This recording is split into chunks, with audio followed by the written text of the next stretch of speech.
Welcome to the Mind Rebel podcast, where each episode is a guided exploration or conversation designed to move you forward toward clarity, truth, and the wisdom within you that knows the way. I'm Taryn Watts, founder of the Mind Rebel Academy, home of the revolutionary Mind Rebel method, where we guide people through deep personal transformation programs and also train and support world-class coaches. I'm joined here by my dear friend and co-host, Michelle. We hope you enjoy this episode.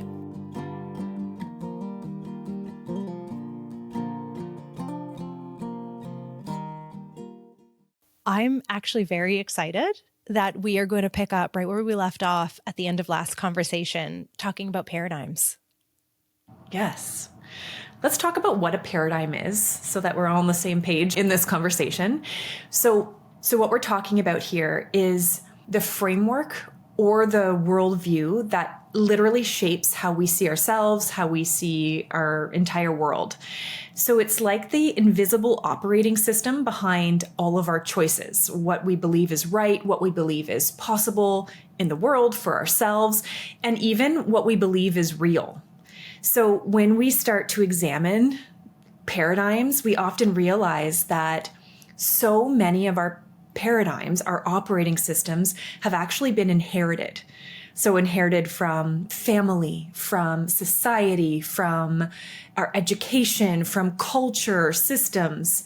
So with that awareness, we actually get to ask, what are these paradigms that are operating so often subconsciously? And does this still fit who I am today or who I'm becoming in the future? I'm just getting excited hearing that because I think this is one of the most exciting explorations to me. I'm like starting to get like jittery and vibrate and get excited, even when I just hear the idea reflected back. I think this is just one of the most exciting explorations. So what gets you so, because I know you're so passionate about this topic, what gets you so excited? Like what gets stirred up in you? I think this question makes me feel like it's possible that I could be very powerful and very free in my own life. A lot of things come back to those feelings of freedom for me.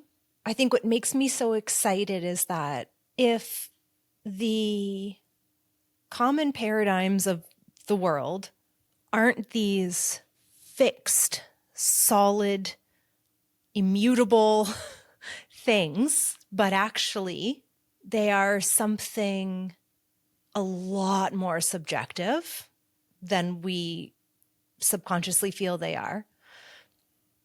And that I am not bound by the paradigms that my family believes, that my society believes, that, whatever group of science believes. And I really get to name the truth for myself. I think I feel this wild rush of possibility and expansion open up for me. And I feel free, like the opposite of trapped or in a little box.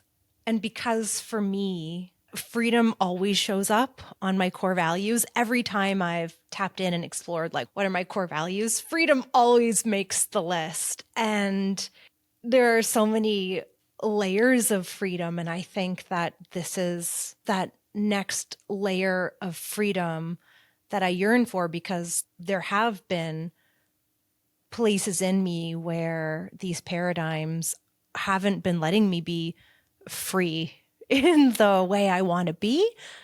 Like you said in your explanation of what paradigms are, you gave the invitation to ask the question, what paradigms would serve who I want to be, who I'm becoming.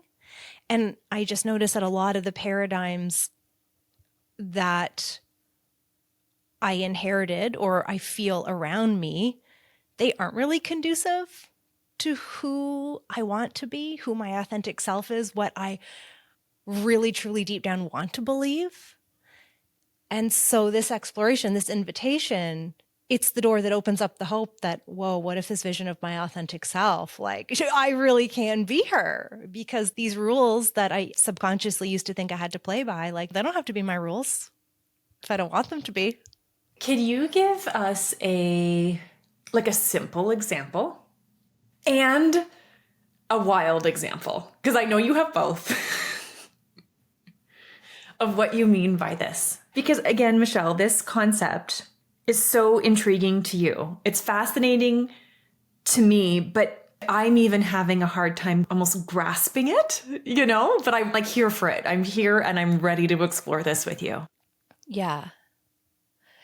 Okay, first, before I give an example, can I even just say that like even the types of paradigms or examples that might come to me aren't maybe not even reflective of the important paradigms for other people to consider? Yeah, fair. Like in Vocation Incubator, one of our programs, we explore a few paradigms at the beginning. We explore time and money and work, because those felt like some of the really relevant paradigms to explore there.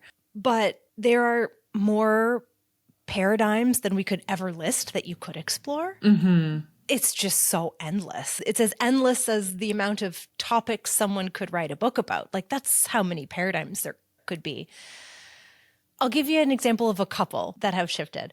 Okay, first is I used to be in this weird paradigm that for some reason, subconsciously, I felt like in terms of relationship and connection, I felt like to have good relationship and connection, that it required me to do this reaching out and tending and maintaining, and that if I stopped that, then I was not caring for the relationship or the connection or the friendship. And that, I subconsciously thought it would go away and it would be my fault, because you have to take responsibility for caring for friendships, connections, relationships.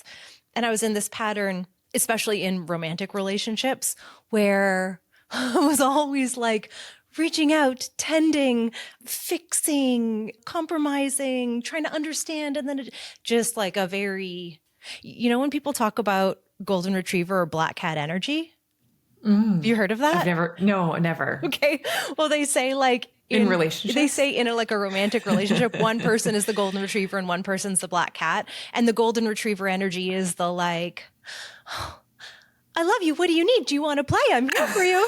And the black cat is like, yeah, okay. Like, yeah, you can come pet me. But the black cat is like unbothered, and the golden retriever comes to the black cat. So I used to be the golden retriever energy. And the reason that was hard to shift is because I really did have some kind of deeply embedded subconscious belief that if I stopped that energy, I would lose a relationship and it would be my fault. Mm-hmm. I wanted that from somebody, so I thought I should give that to somebody or else I would lose it. And it was very scary to shift that because I thought I'll lose my relationship. But I did shift it into a new paradigm where, oh no, I keep my energy. I give my energy back to myself. I sit here happy, paying attention to me. And then somehow that brings more love and attention and energy to me. Like I learned how to be the black cat in a way that felt and feels so wonderful and still amazes me sometimes. Like the days where I really lean in even harder to, no, I don't care about anyone else's needs. I care about me. What do I need today? It always seems to unlock this like extra like adoration and attention and love. And I sit back and go, wow, I like this paradigm. I don't know why it works, but it does. So that was a paradigm shift. That's a great example. Yeah. Another one, a little shift that happened more recently, almost like a silly one, but I was feeling annoyance around cooking dinner. I'm the everyday dinner cooker in my house. And I was feeling annoyance around it because I was trying to make cooking dinner less stressful and less annoying by trying to get better and more efficient at just like making everyone happy with what I was making, because I thought this is like annoying and sometimes people aren't happy and sometimes I'm not happy. How do I please everyone? And I thought I just needed to find meals that everybody was always going to be happy with. And it was very annoying. And I thought if I just cooked whatever I felt like cooking, then I would create more annoyance around me and it would be even harder. And so that was a hard shift to make into just cooking whatever I wanted because I thought, oh, everyone's going to complain even more. But something compelled me to give it a try, probably fed upness, and was like, I am done trying to please everyone else. I am just going to cook what I am craving.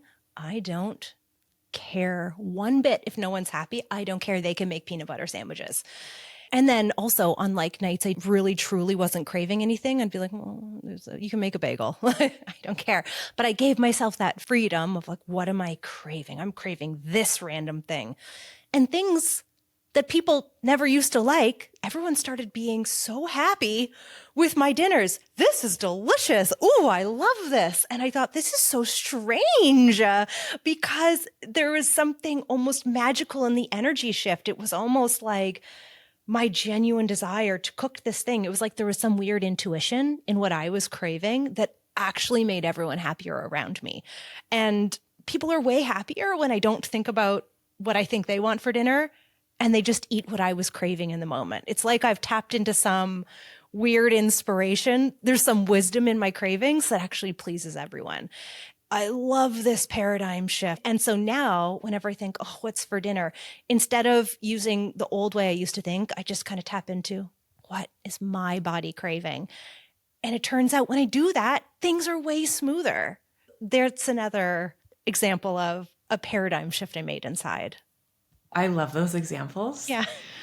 Okay, give me an example of a almost outrageous one that you're playing with. Okay. Here are maybe a few. One is magic is real. Like just straight up, magic is real. That's one. I really like that paradigm. I'm writing that down. Yeah. Okay. We're going to come back to that one. Okay. I have all of the time in the world. Mm-hmm. Truly, I have all of the time in the world. That's the statement for the new paradigm I've been playing with. The old paradigm was, there's not enough time. I never have enough time. There's not enough time in a day. And I mean this one in like a really metaphysical way.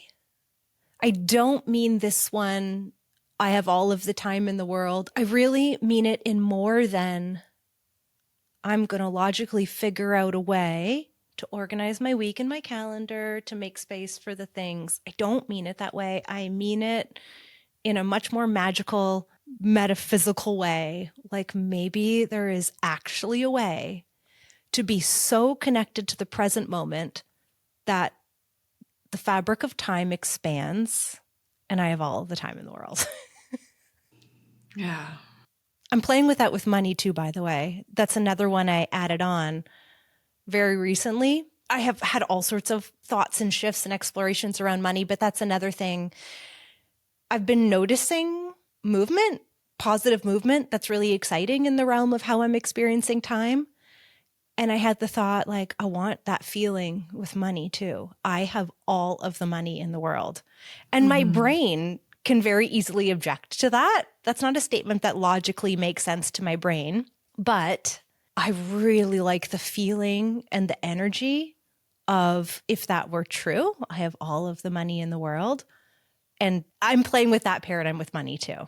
Okay, so your current paradigms, magic is real. I have all the time in the world. I have all the money in the world. Mm-hmm.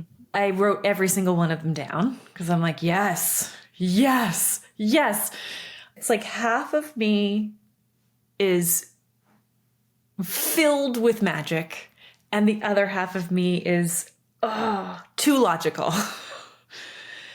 And so, Michelle, can you speak to the logical part of me that looks at that and wonders like, I mean, geez, I can dream and I can dream new realities and new visions, but these are mind-bending to someone with a very logical mind. Like, you know, magic is real. I believe that. I actually really, really believe that magic is real. I have all the time in the world. I mean, I've been exploring paradigms of time since we recorded and produced Vocation Incubator a year and a half ago. That's mind bendy for me. Time for my very logical, structured brain is mind bendy. I can get more behind the money, times where I struggle. But regardless, can you take us through your very magical, mystical mind and to someone who is more, logically minded? There's like two different ways my brain wants to go right now. And maybe I can say a teeny bit about the crossroads that I feel, and you can tell me which way you want us to go. So on the one hand, I do have some thoughts around, well, like, this is how the logical part of my brain makes sense of those things. This is how the rest of me has gotten on board. But there's like another part of my brain that wants to go in a different direction of really kind of like solidifying or focusing on not like an explanation or a justification. I don't want to convince anyone that my paradigms might be right. Do you know what I mean? Like, I have my own personal logic about it, but what's most important, I think, is not my personal logic of why I actually think these paradigm shifts could be real. I think the profound part is that I get to have my own personal logic. Do you know what I mean? That being said, do you want me to tell you my personal logic? I do, because I think that, like, the way other people think, the way other people perceive the world can be expansive. It can feel expansive. Yeah. And it can make me go, oh, I never thought of it like that. Like, it can open up a little doorway in me that helps me see something differently. Right.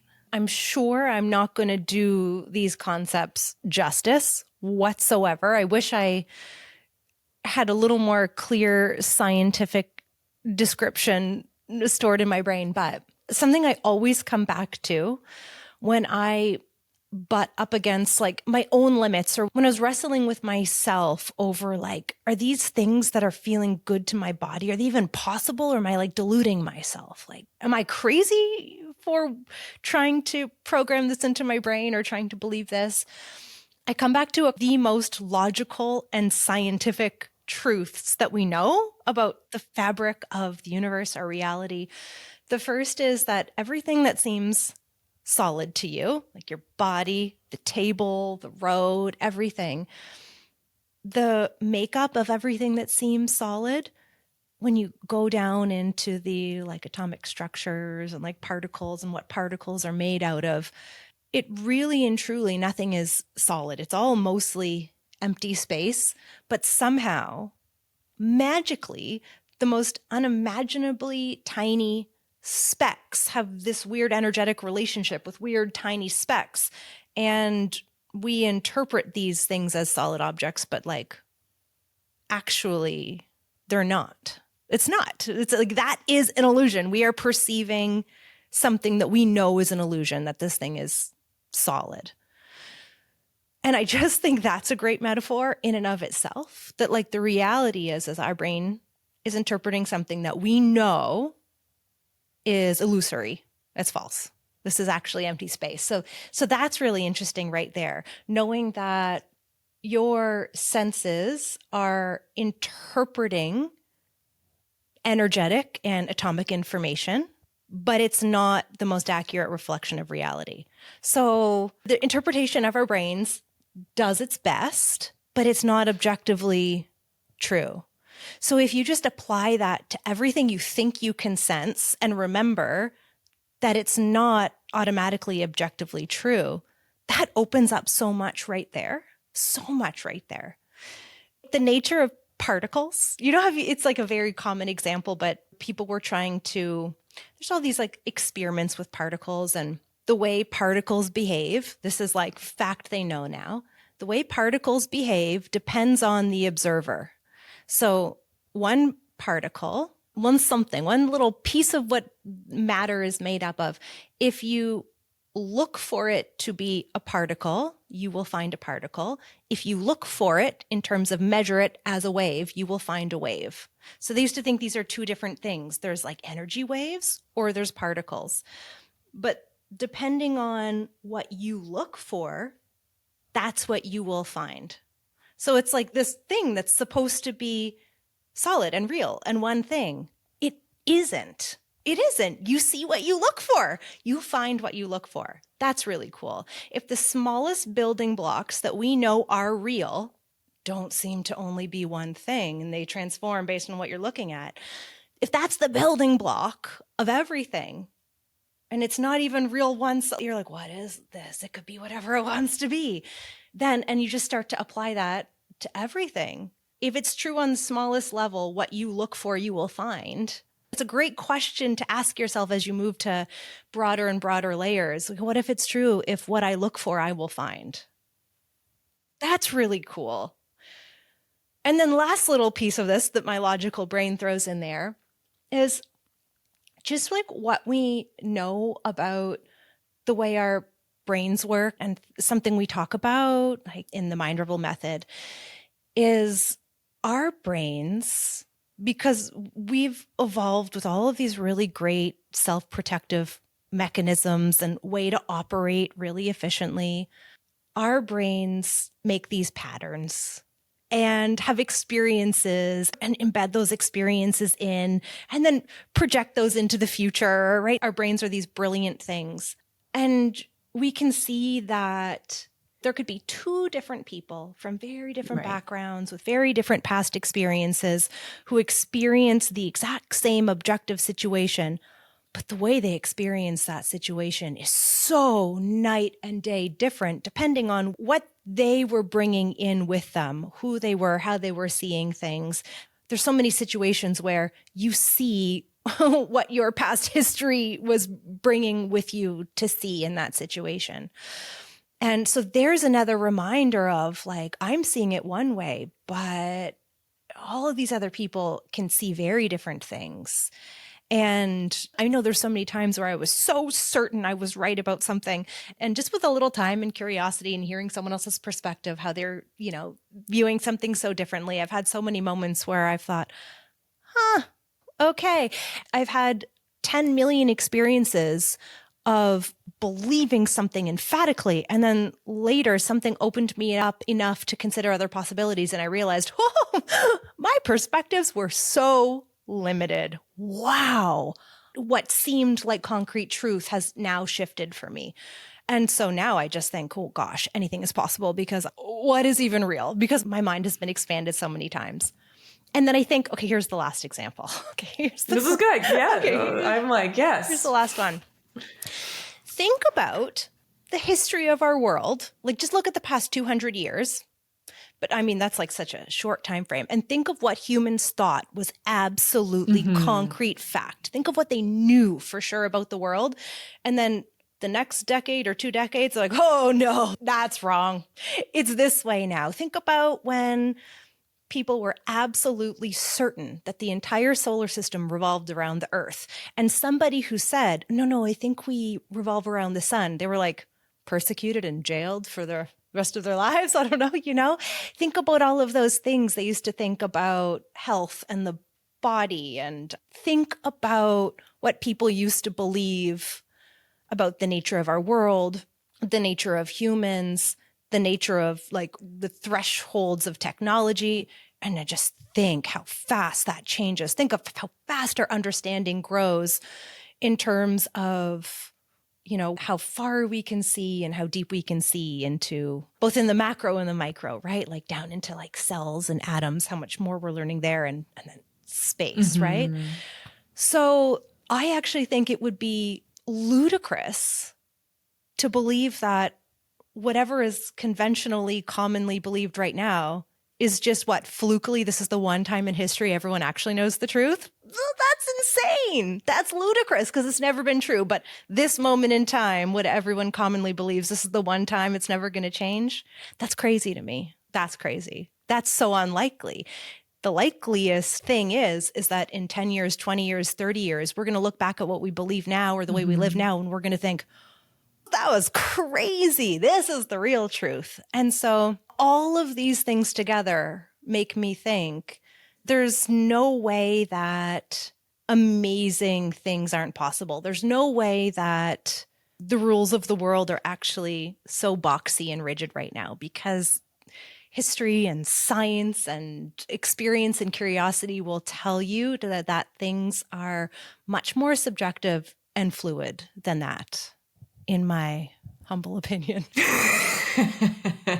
Well, you've been challenging paradigms for a while. And I think this is like, you challenge status quo. For as long as I've known you, you've challenged status quo. You make unconventional choices, decisions, so much so that I think at first glance, people might question.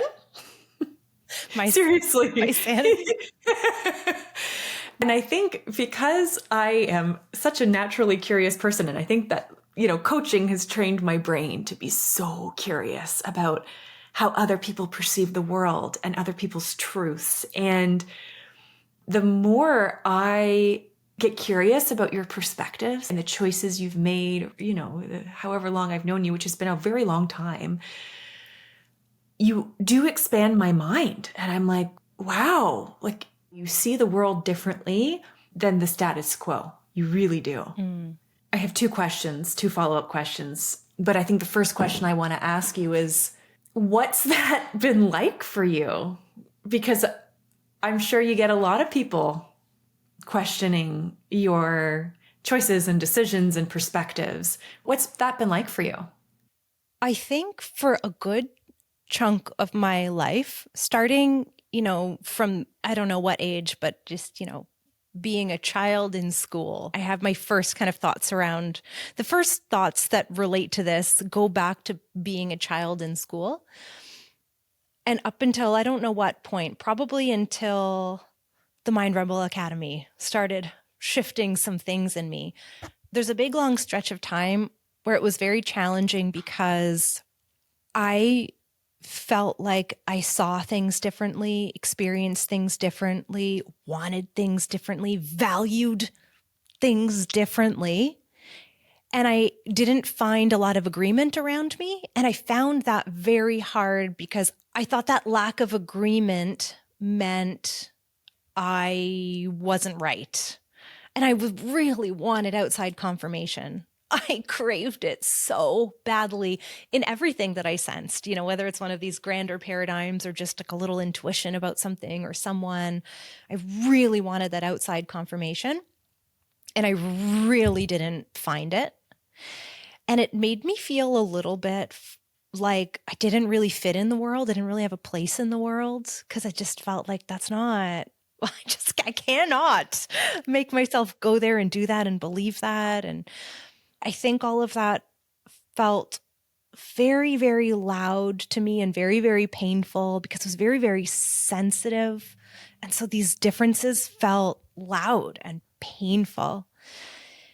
But now it feels great. And that tipping point was really learning how to validate myself, not need outside validation.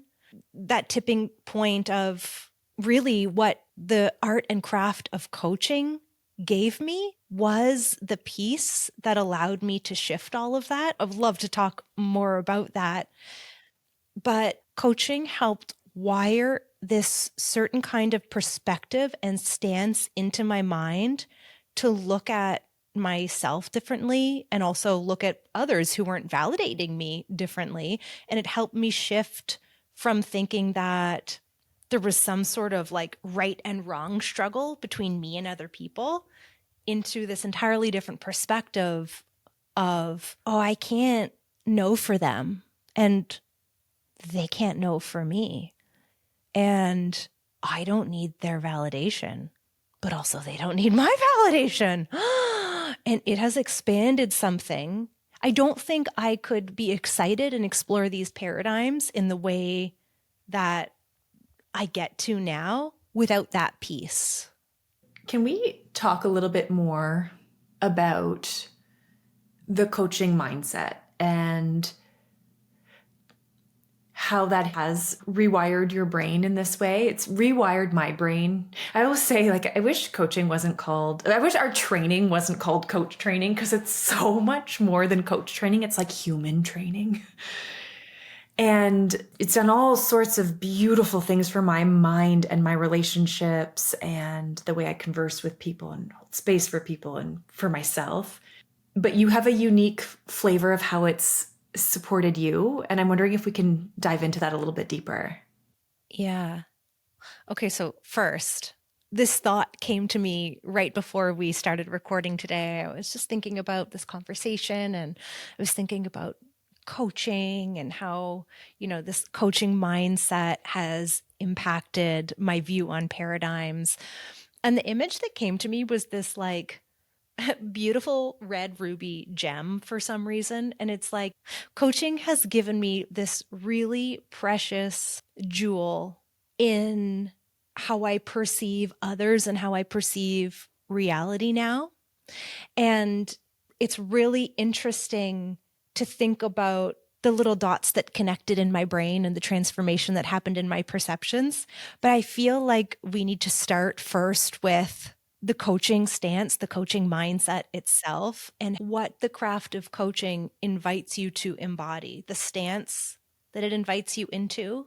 Of becoming a coach. Yeah. Yes. And what that means of there are a few disciplines of perception that it invites you into as you're holding another person.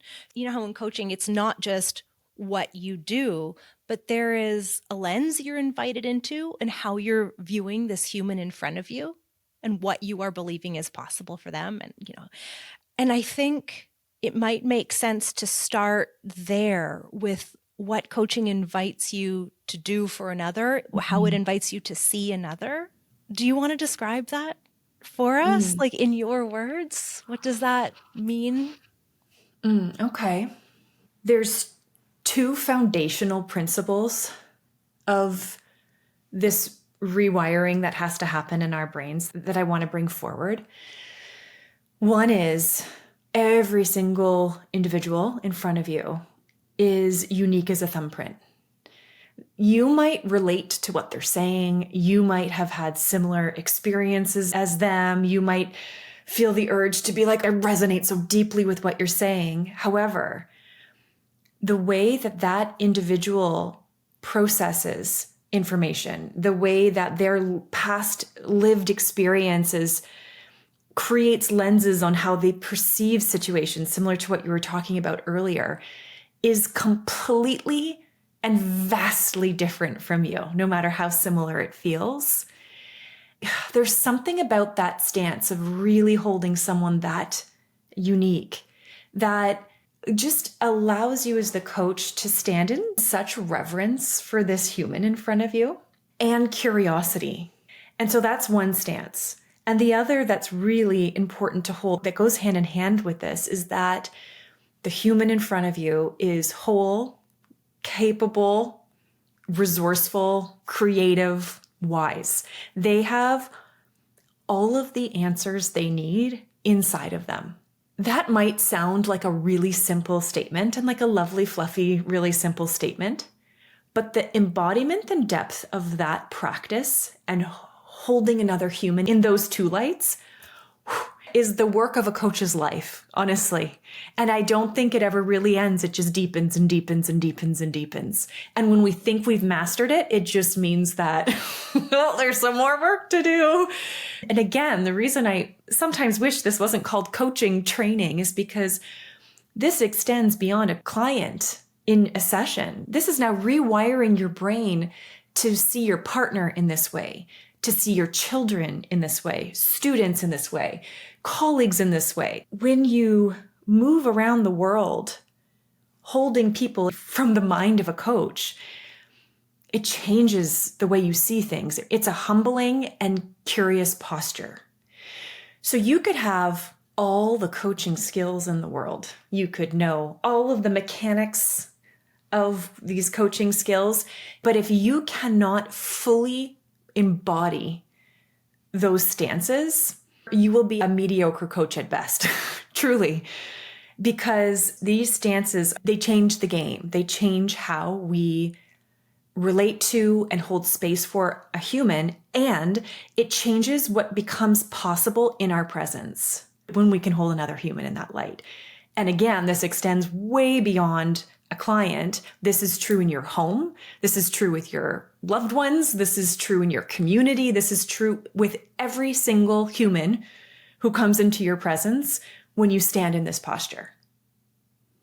Could you attempt to describe what is possible in that space for a client, for a human who is held in that space with that stance, in that mindset? For someone who hasn't experienced it, how can you describe what is possible for someone being held in that stance? Absolutely everything. And it's not everything all at once. But imagine being in the presence of another human who's not projecting their past experiences, their past data, their paradigms of how they see the world and what they think is possible for life and your life. But imagine being held in the presence of another human who has the reverence for you and your unique blueprint of your unique life and your unique purpose and your unique mission in this world and your unique expression, and believing in your potential, like believing in your paradigm, believing in what you choose to be true for your life, believing in the visions you choose to hold for your life. Again, without that person projecting their limitations or their past experiences onto you. What becomes possible is absolutely everything. And that is why I'm obsessed with the art of coaching, like the true art of coaching. And again, I don't just see this with clients.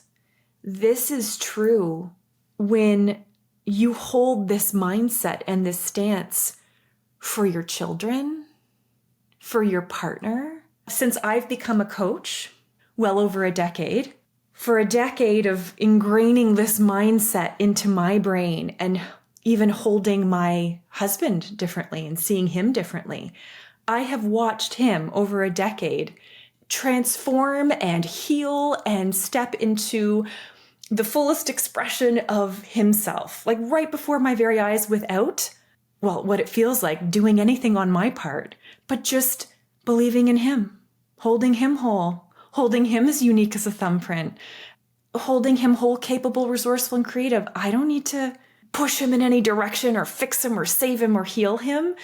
And it's like what that does for another human is it creates the field for them to arrive and for them to meet themselves and for them to believe in themselves and express themselves and find their own way forward. And again, it's not overnight. It's not one coaching session and you are healed, but I see it in my children. When I shift from like mother mode where I'm telling them what to do or prescribing the way forward for them, when I catch myself doing that and shift into, I'm just going to put my coaching hat on for a bit here and use my coaching skills with them, they flourish. They flourish and they find their way and they become exceptional little humans. It's like, I could go on and on and on. I have said this on podcasts before, and I'll say it again. If the whole world learned how to see the world through a coach's mind and learned even some of the very fundamental skills of this craft, we would wake up to a very different earth tomorrow. You said, when you hold your kids in this way, you just watch them flourish. And I think back to everything I've seen, either holding space for somebody or I'm in this unique position where I've watched so many other coaching conversations. Like I've watched hundreds of hours of other coaches right, coaching other people. And so I'm in, and you are too, we're in this interesting position where we don't just have the experience of what happens when I hold space for another person. We've also witnessed hundreds of unique coaches with unique coaching styles in various stages of learning. And one thing that has been very solidly and deeply ingrained in me is that when you start to adopt these postures, this stance, and start wiring in these perspectives and holding people in this way, they start to flourish. It doesn't matter if you are still messy and learning your coaching skills. It doesn't matter if your style is wildly direct or wildly soft. It doesn't matter. The fundamental art and craft of coaching holds a space where people can begin to flourish. You know, it happens, like you said, in the personal realm when you hold your children that way. It happens when people come to a coaching conversation to figure out what they want to do in their business. It works when they come to try to figure out what they want to do with their relationship. It works when they're wrestling with, some problem with their family. The number of topics and the number of realms that I've seen coaching help someone flourish in are too many to count now. And I have enough evidence for me to no longer question, does this always work? Now the evidence have shown me, wow, this always works. I've never seen a case where not every single coaching session has someone leave with like a wild epiphany where they scream eureka, but I have never seen someone held in the stance of coaching who is being invited to connect to themselves and their truth and their wisdom. I've never seen them not leave better than they arrived. And so that process of first beginning to trust what coaching can do for people, that was a first really, really important step for me in seeing what it could do for others. And then there was this moment, and I can remember where I was in my old house when this thought began to flood in really clearly for the first time. And it might sound like common sense, but it hit me like the wildest thought ever. I thought, oh my God, if this works for everyone else, every single time I trust in someone else's wisdom, even when they doubt it and they're uncertain and they go, oh, I don't know if I'm right or not. And I just trust that they know the way. Every single time it works, and every single time they flourish, and every single time they move closer to where they want to be or who they want to be, then this must be true for me too. This must mean that I have the answers inside of me, and I can trust myself and my desires. That might seem so simple, but I was so unaccustomed to trusting myself that felt like the wildest, most radical new paradigm in and of itself for me, that, oh my God, something in me already knows, and I can trust it. I can trust what's in the core of me. And following that will help me flourish more than any of the other outside sources of knowledge or guidance I've looked to before. And that didn't change my life in one moment. Because I had to. Well, it was a new paradigm. It was a new paradigm. And that paradigm, I just had to start playing with and playing with and playing with. And to be honest, that's even a paradigm I'm still playing with. So when I can sit here now and confidently say, I believe we can choose our own paradigms because we can trust ourselves in what we perceive, and we all have our own truth. Because for the better part of 6 years, I've been feeling into and testing and experimenting with this paradigm, and it's just gotten stronger and stronger and stronger because all of the evidence of this on other people really solidified a big piece of trust in this. And then the feeling out and experimenting with myself is just giving me consistent data and information that it also works with me in big ways and small ways. I think it's easy both when you're coaching somebody else or when you're, self-coaching. It's easier to start with allowing yourselves to have smaller preferences. Like, for example, if you're holding space for somebody else and they're trying to choose what career feels best to them, it's easier to sit back and go, I don't know what career you want. You're unique. Yes, I'll trust you. When you see someone trying to discern what type of relationship do they want? Do I want a monogamous relationship? Do I want to try polyamory? Do I want to try? And these are these deeper paradigms that sometimes you'll have very deeply held beliefs about. And it can take a little more energy to go, oh gosh, okay, I guess I'm really going to trust that you know the way, even if you're breaking out of these norms. And those can be more challenging things to hold for other people as you're wiring your brain, and also more challenging things to hold for yourself. What if you want to do something very unconventional? Like, what if you want to leave your corporate job and start a parachuting company? Like if that's your true desire, I imagine you're going to worry you're crazy for a bit because this is so unconventional. So the more unconventional and the more cultural norms you're breaking, the harder it can be to trust for somebody else and for yourself. Again, I found it easier to practice doing this on other people. I find it easier to hold someone else's unconventional choices, desires, beliefs, and a little harder, like doing it for myself always seems to come a step later because you feel what feels like such inherent risk in unconventional choices. I had this moment a few years ago where I decided I wanted to sell my house in suburbia and move out to the country in an area I didn't know. And just, I wanted to do it because I wanted to be able to plant things in the ground so badly. And it was going to cause a lot of complications with my kids' school and my, ex-husband. And there was a lot of really scary financial implications. And most people, including my parents, were like, oh, I wouldn't do that. No. And, it was like that was a moment where I decided I'm going to use this as a little experiment. My insides are saying yes. My logical brain is saying there's a lot of risks here. People around me are saying that there's a lot of risk. It might not logically be the best choice.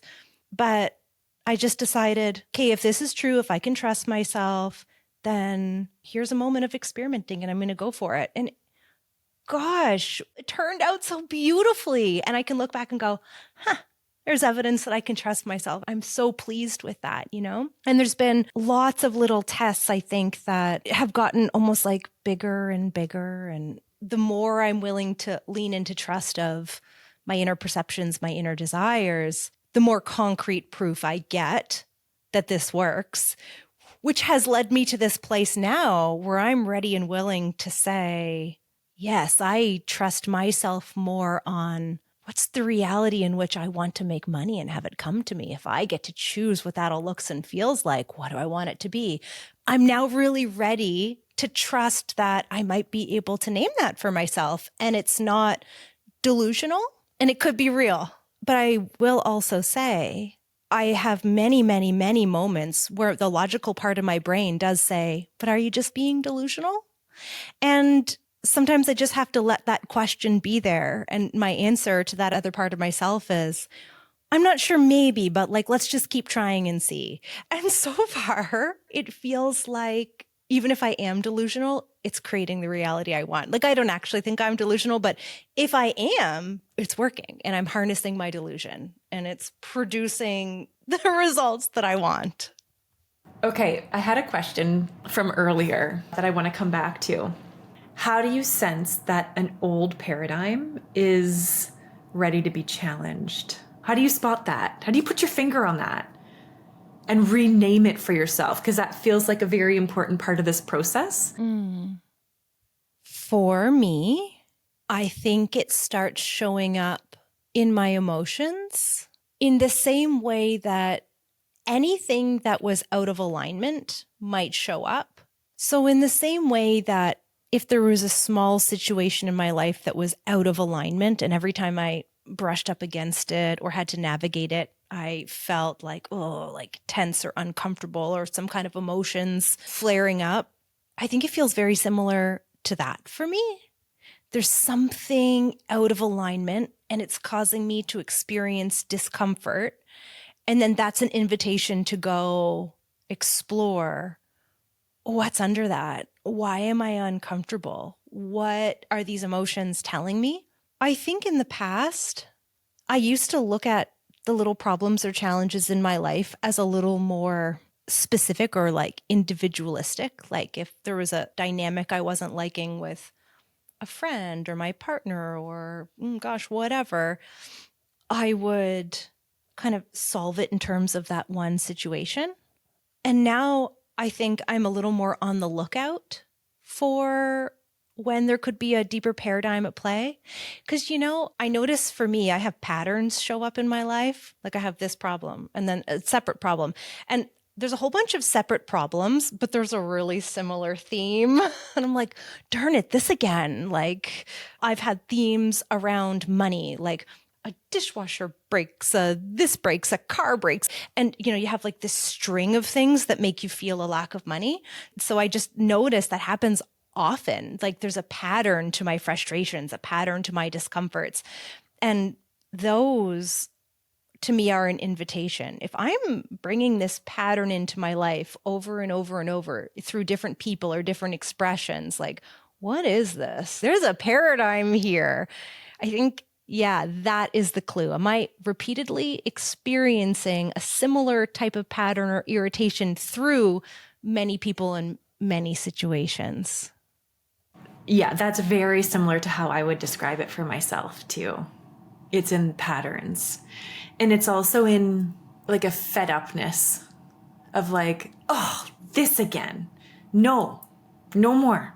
No, I'm done. I'm done with this lesson. I'm done with this pattern. I'm done with this experience. Like, yeah, there's also a fed upness that creeps in for me that invites me to look at the belief, the paradigm. And I would say that the next step is then to name the new one. And, let's not underestimate the turbulence and the the challenge you experience when you're shifting from one paradigm to another. This is not just a name your new paradigm, say your affirmations 100 times a day, and you are seeing the world differently. Oh man, especially some of the big, deep rooted paradigms for me. Shifting those have been buggers. Like, painful little buggers, One thing that seems to be true for me, but I don't even want to say this is true of all paradigms for anyone else because you get to make your own paradigm on how you relate to your own paradigms.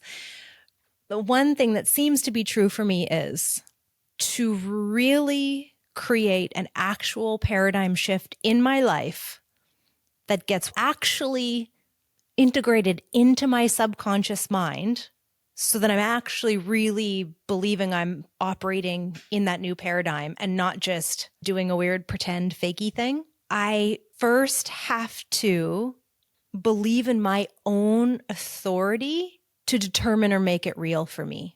And I can't wait for the world to show me that it could be real. That never happens. So like that part of me would love that. I often crave that reassurance of just world, confirm it for me, show it to me, prove it to me. If I'm going to go out on a limb of believing this, like, can you just show me that I'm not delusional? And so far, that never happens first. So far, I've always had to anchor into, I have to choose it and live it first, and then the world will show me after. I always have to go out on the limb first. I've not yet ever gotten confirmation that makes me feel safe enough to choose a new paradigm. I always have to be brave enough to choose it, trust in myself, be willing to gamble on my own alignment, my own belief, my own truth. Go out on the ledge, live it for a bit, vulnerably, sometimes feels very risky. And only then do I start to see evidence of the world mirroring back of like, oh, you're right. You just gave me a really beautiful reminder of that today. Before we wrap up, I would love to just go back and reiterate or tie a thread through a couple things that feel really important to me. First, what I really want to convey here. Well, a couple things. First is, I think what I'm really trying to say is this, especially to all the coaches out there, you don't have to be a coach, but also, especially to all the coaches out there, if you are giving others the gift of this type of space, this type of belief, this type of mental discipline that is so powerful for the flourishing of someone else, it really makes good and logical sense that you give it to yourself and hold your own explorations in the same light and energy and perspective. Remembering that when you do it for a client, there are no limits and cutoffs to how far this goes. Don't trust them in everything, except this little corner over here, or you don't, hold them whole except for over here. No, when it's for a client, it's really easy to remember, no, this is my stance for you. And so remembering that for yourself can be such a nourishing and radical game changer. But even if you're not a coach, I hope maybe there's a seed we're planting here that says, from over here in the coaching world, we have evidence that you do have wisdom inside, and we're watching this work over and over and over and over and over again. Maybe consider trusting yourself, your desires, your own perceptions. Just consider it. There's like a really beautiful logic that I can see now that if you trust in craft of coaching as a generous thing that can help another human heal, flourish, succeed, thrive, if you trust in that craft, that methodology, the logic follows that it will do the same for you. Another thing that I hope is really clear that I think is pertinent to this conversation, but I also want to express for every single conversation we ever have in the past and in the future, is that the important part of what we're saying here is not the content of like what my personal beliefs are or like how I personally, experience a paradigm. That's not the message. Not now, nor ever will either of us ever try to say, hey, this is the thing we learned or realized inside of ourselves. We think you should believe the same thing. That is not the message. Please don't hear what I think about time or money or relationship and think that we think you should take that and adopt that.